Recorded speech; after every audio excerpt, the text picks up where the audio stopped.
Hello there, ladies and gentlemen. This is L24 World News, and these are the headlines. UK's Suella Braverman resigns as Home Secretary after only 43 days in office, and former Transport Secretary Grant Shapps to replace her. US President Joe Biden announced a plan to sell 15 million barrels of crude oil from the nation's emergency supply. Russian President Vladimir Putin declared martial law in the 4 regions of Ukraine that Moscow annexed. Mali's foreign minister is accusing France of duplicitous acts of aggression and espionage aimed at destabilizing the troubled West African country.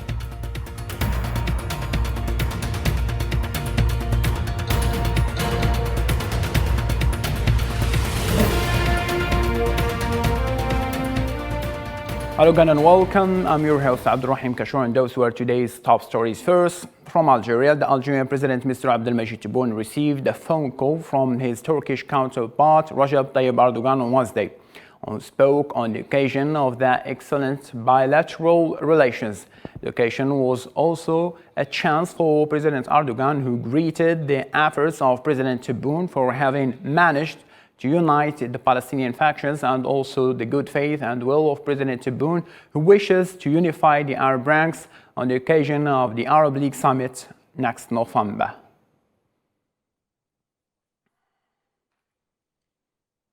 Sidelines of the celebration of the World Food Day in Algiers, organized by the Minister of Agriculture and Sustainable Development, Irina Buttel, the Food and Agriculture Organization representative of the United Nations in Algeria, affirmed that despite the consecutive crises around the world, we can say that Algeria has made progress. A year after she took office, at FAO's representative in Algeria, Buttel examined the big potential Algeria possesses, namely male and female workforce with experience in agricultural field and food processing industries. Established as a model in terms of strengthening local production, Algeria managed to deal with the effects of pandemic crisis and henceforth in position to provide its assistance to improve the rate of food security and ensure health diet in the world.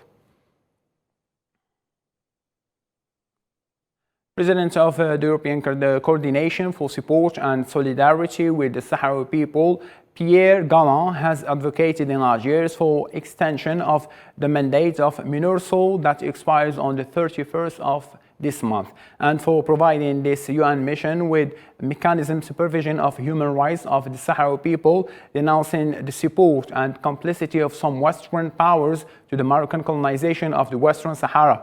On the other hand, Pierre Galland also greeted Algerian President Abdelmajid Tebboune for Algeria's constant and unconditional support for Sahrawi people.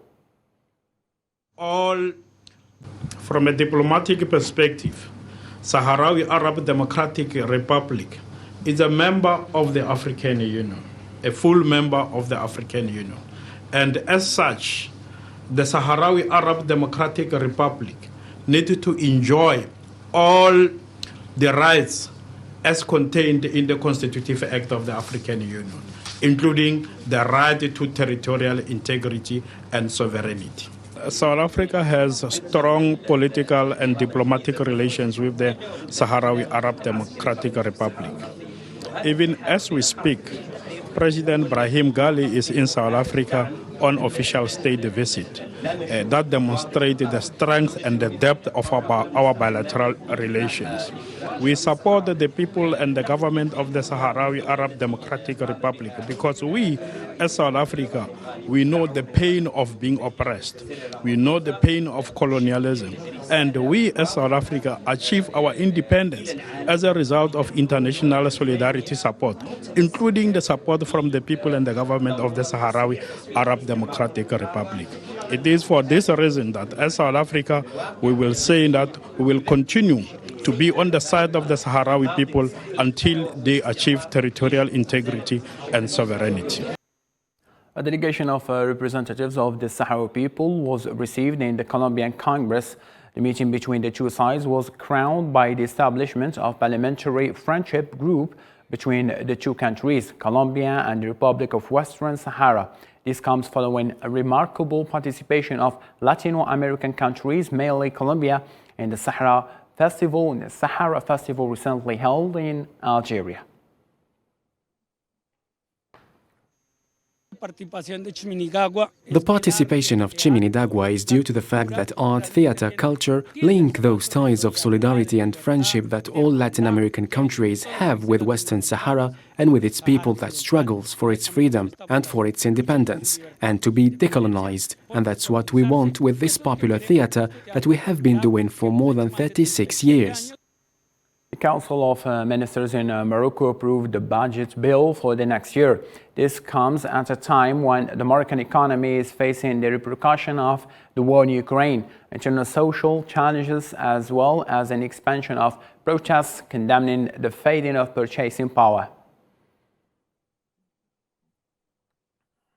Dozens of Zionist settlers raided the secondary boys' school south of Nablus city in the occupied West Bank, beating staff members and students and smashing cars and class windows before retreating.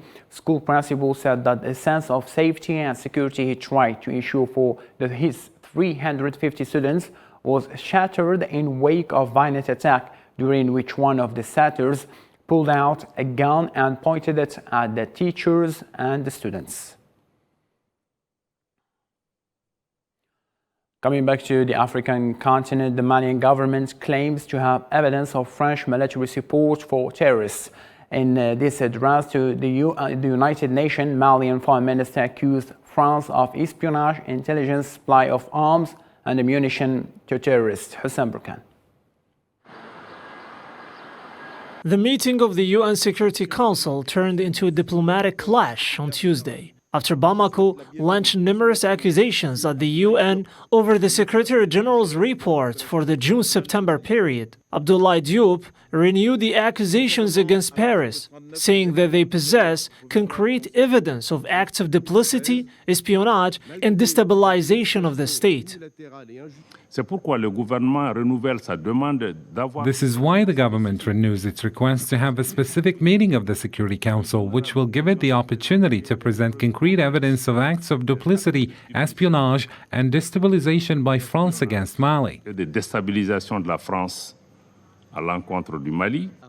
The French ambassador Nicolas de Rivière affirmed that France has never violated Malian airspace and contested any violations of the bilateral legal framework, describing the Malian accusations serious and unfounded. Je tiens à rétablir la vérité après les accusations mensongères. I want to restore the truth after the false and defamatory accusations of the Malian transitional government, as contained in the letter transmitted to the Security Council on August 15 and repeated just now before this council by the Minister of Foreign Affairs of Mali. Conseil par le ministre des Affaires étrangères du Mali. In turn, the head of the UN mission in Mali, Minsoma, called on the Security Council for the necessary means to ensure his mandate in a country where the security situation remains volatile in several regions. The security situation remains volatile in the center of Mali and in the tri-border area between Mali, Burkina Faso, and Niger. Since March, there has been a sharp increase in the activities of extremist elements affiliated with the Islamic State in the Greater Sahara and with JNIM in Menaka and Gao regions. While 4 new peacekeepers were killed on Monday by an improvised explosive device, Al-Ghassemi Wayne described the very difficult security, humanitarian, and human rights situation. As for the future of Minsoma, the priority now is refocusing on the foundation of its presence in the country, in particular, the support for the restoration of the authority of the state on the whole territory. Russian President Vladimir Putin Wednesday declared a martial law in 4 regions, which Moscow recently annexed from Ukraine. Speaking at a meeting of the Russian National Security Council, Putin announced a signing of several documents detailing the policy changes that he wants in place. In this regard, let me remind you that the territories of the Donetsk People's Republic, the Luhansk People's Republic, as well as the Zaporizhia and Kherson regions, martial law was in effect before they joined Russia. Now, we need to formalize this regime already within the framework of the Russian legislation. Therefore, I signed a decree on the introduction of martial law in these four entities of the Russian Federation. It will be immediately sent to the Federal Council for approval. Following that, the US President Joe Biden said that his Russian counterpart is in an incredibly difficult position. Today, I'm announcing a plan to refill the strategic petroleum oil reserve in the years ahead at a profit for taxpayers. The United States government is going to purchase oil to refill the strategic petroleum reserve when prices fall to $70 a barrel. That means oil companies can invest to ramp up production now. With confidence, they'll be able to sell their oil to us at that price in the future, $70. Turkish President Recep Tayyip Erdogan and Russian President Vladimir Putin had agreed to form a natural gas hub in Turkey.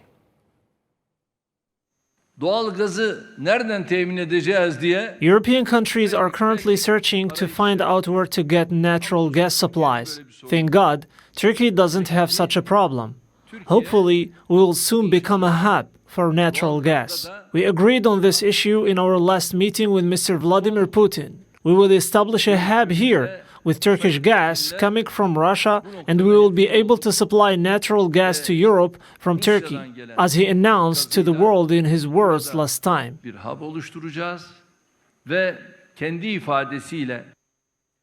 European Parliament has awarded its 2022 Sakharov Prize the brave people of Ukraine to honor the fight against Russia's military operation in Ukraine. The nomination highlights the efforts of Ukraine President Volodymyr Zelensky together with the role of individuals, representatives of civil society and other legal organizations. It is worth mentioning that the annual Sakharov Prize for Freedom of Thought has been awarded to individuals and organizations defending human rights and fundamental freedoms since 1988. It is named in honor of Soviet physicist and political dissident Andrei Sakharov. The prize money is always 50,000 euros. It is my privilege to announce that the 2020-22 Sakharov Prize for Freedom of Thought has been awarded to the brave people of Ukraine, represented by their president, elected leaders and civil society. Important for me to tell you that there was consensus within the Conference of Presidents on this choice. For the past 9 months, the European Parliament and the world has seen Ukrainians heroically defending their country, their liberty, their homes, their families. But the Ukrainian people are also risking their lives for Europe to safeguard the values that we all believe in: freedom, democracy, the rule of law. There is no one more deserving of this prize. So this award is for those Ukrainians fighting on the ground, for those who have been forced to flee, for those who have lost relatives and friends, for all those who stand up and fight for who and what they believe in. I know that the brave people of Ukraine will not give up, and neither will we. President Joe Biden announced Wednesday that in an effort to lower gas prices, he has ordered the release of 15 million barrels from the U.S. Strategic Reserve and will consider additional withdrawals this winter. It's a message with clear political implications as a president's approval rating decreased with changes in gasoline prices. I think that Vladimir Putin finds himself in an incredibly difficult position. And what it reflects to me is, it seems his only tool available to him is to brutalize individual citizens in Ukraine, Ukrainian citizens, to try to intimidate them into capitulating. They're not going to do that.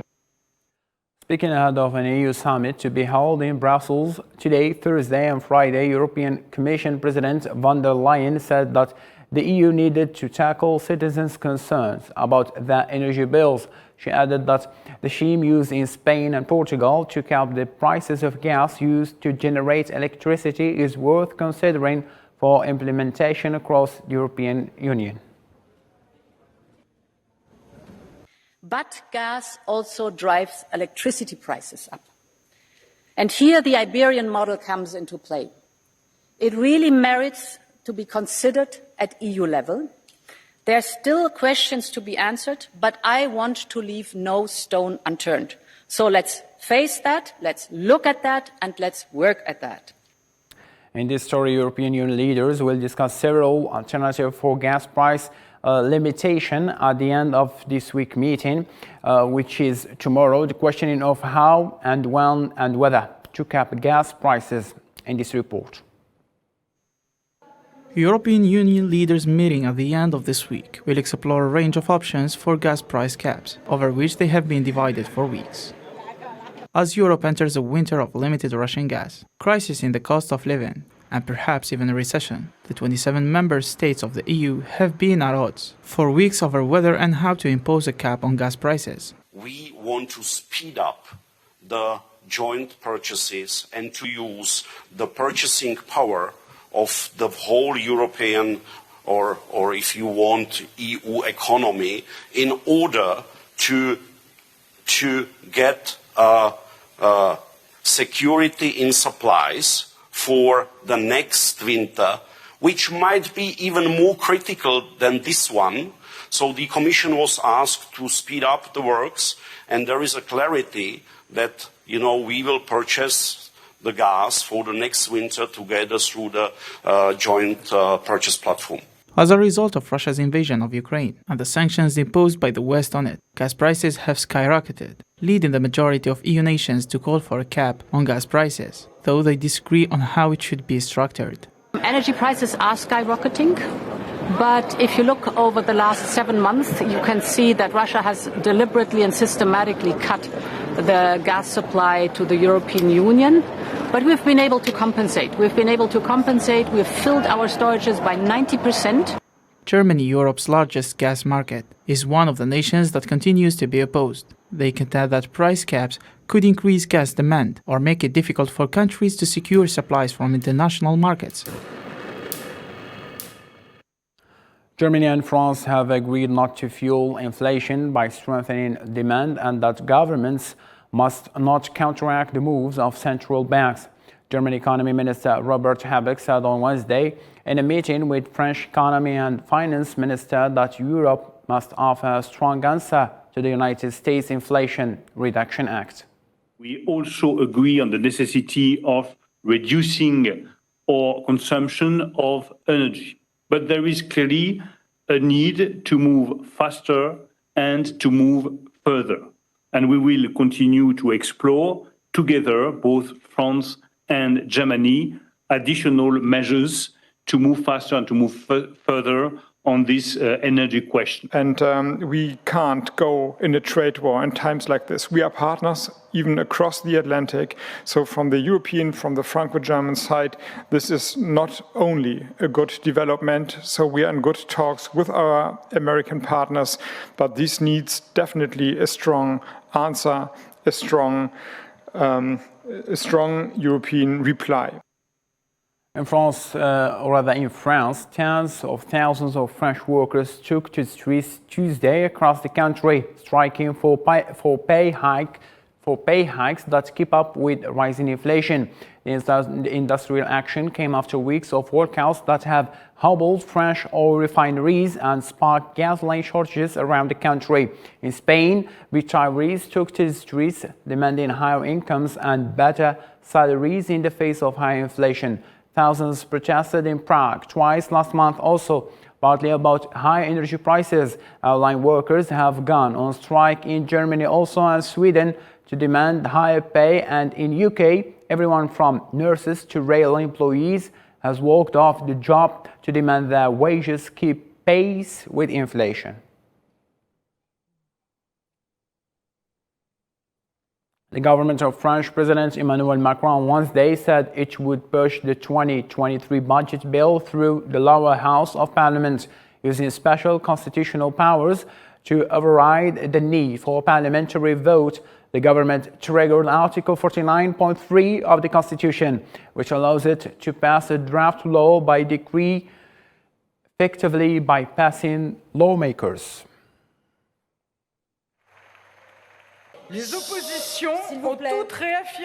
The opposition has reaffirmed its will to reject the 2023 budget bill. It is in our responsibility to make sure our country has a budget. The French expect coherence, action, and results from us. Therefore, based on Article 49, subparagraph 3 of the Constitution, I make my government responsible for the implementation of Part 1 of the 2023 budget bill. 151 NUPES lawmakers signed a no-confidence motion against the government, while the far right, the National Rally, plans to file a no-confidence motion of its own on Thursday. We are here to say again that we refuse to get used to the 49 subparagraph 3 method. I know that the government wants to do it also on the PLFSS. They probably want to do it on the second part of the PLF. We do not govern France at below of 49 subparagraph 3. And that is why the NUPES, which stands before you, decided immediately to file a motion censure. What is above all inevitable is the consent mediocrity of Madame Born, who once again gave a speech of an indigent, of a rather rare republic indigence, who spoke to say nothing and therefore who knows that what she could have done at the start, she is doing after 6 days of debate, considering that there are good and bad amendments, whereas only the amendments have been adopted by the representatives of the French people, including, moreover, those whom we ourselves did not support. It is a behavior that is both inexplicable and which proves that, in my opinion, that this government is lost, does not really know what he does, and is unable to respond to the problems of the French. After just 43 days in the charge, Suella Braverman has announced her resignation from Liz Truss government. UK's former interior minister said that she had to leave after she breached government rules. She is the second senior minister in the week to quit Truss's government following the departure of Kwasi Kwarteng, the former finance minister. It was a beautiful, shiny morning in the capital, London. However, inside Downing Street, it was another dark day. More ministers depart from the government of Liz Truss, who fights for her political survival following a torrid week in Westminster, where she had no other choice except expressing apology. I have been very clear that Mr. Speaker, that I am sorry and that I have made mistakes. But the right thing to do in those circumstances is to make changes, which I've made. But such words of apology are too late for some in the UK. They come while the country knows a historic political turbulence, and at a time when food prices have made their biggest jump since 1980. An increase so badly blamed on the Prime Minister's mini-budget that keeps having an impact on households who already suffer from skyrocketing prices, only few weeks ahead of a winter which seems to be difficult for Europe. This adds to the last news coming from the former Interior Minister, who admitted she made a mistake in sharing a draft immigration statement with an MP in breach of the rules, destroying more the reputation of a party whose previous leader was sacked because of breaking the rules. This is an absolute disgrace. As a Tory MP of 17 years, who's never been a minister, who's got on with it loyally most of the time, I think it's a shambles and a disgrace. I think it is utterly appalling. Immediately, Liz Truss appointed Grant Shapps as a new Home Secretary, a move aimed to stabilise the political landscape, which remains unclear by now after Westminster has seen one of its most dramatic days in recent years. After Finance Minister, Interior Minister, who's next? And for now, for more updates, you can follow our social media platform as is shown in screen. For now, good night.